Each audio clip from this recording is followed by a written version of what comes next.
April 27th, 1865. The Civil War was over, but on the Mississippi River, just north of Memphis, one of the deadliest nights in American history was about to unfold, and almost nobody would remember it.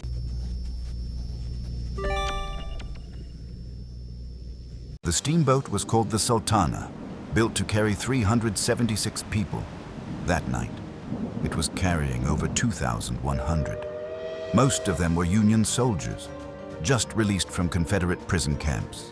Andersonville, Cahaba, names that meant starvation, disease, death by the thousands. These men had survived the unsurvivable. All they wanted was to go home.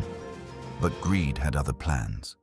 For every soldier loaded onto that boat, the steamboat company got paid. More soldiers, more money.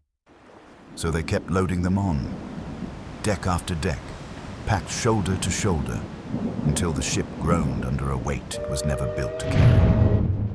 3 days earlier, in Vicksburg, a warning was ignored. A mechanic inspected the boilers.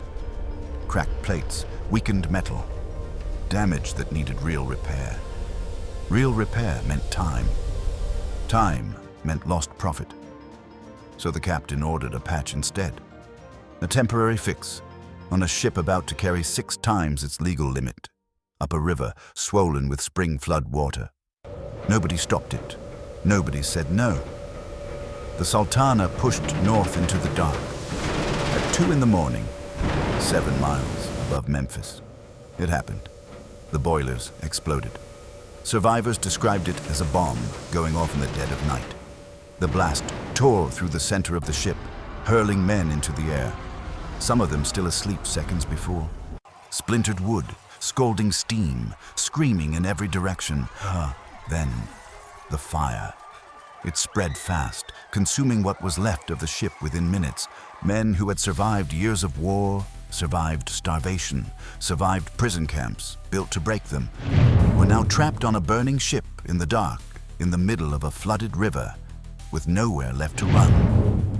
So they jumped, hundreds of them, into water that was freezing, fast-moving, merciless. Men too weak to swim clung to floating debris, to broken railings, to each other. Many who survived the explosion drowned within minutes. Others died of hypothermia, their bodies too exhausted from years of imprisonment to fight the current. Nearby townspeople heard the blast and ran toward the river, some risking their own lives to pull survivors from the icy water. But there were too many people, and not enough time. By sunrise, bodies were still washing up along the banks. They kept washing up for weeks. The final death toll has never been confirmed. Officially, over 1,000. Historians believe it may have reached 1,800. That's more than the Titanic. Say that again. More people died on the Sultana than on the Titanic. And yet almost nobody has heard its name. Because that same week, the nation was consumed by something else. President Lincoln had just been assassinated. The Confederacy was collapsing. The war everyone had waited 4 long years to end was finally, officially over. So a steamboat disaster, however catastrophic, barely made the papers. An investigation followed. It blamed low water levels in the boiler. Not the overcrowding, not the rushed repairs, not the profit motive that put thousands of exhausted men onto a ship that was never fit to carry them. No one was ever punished. No one went to prison.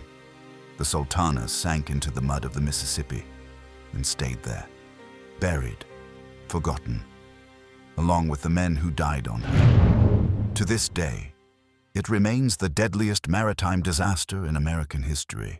This is Void Files. Follow for more forgotten horrors from history.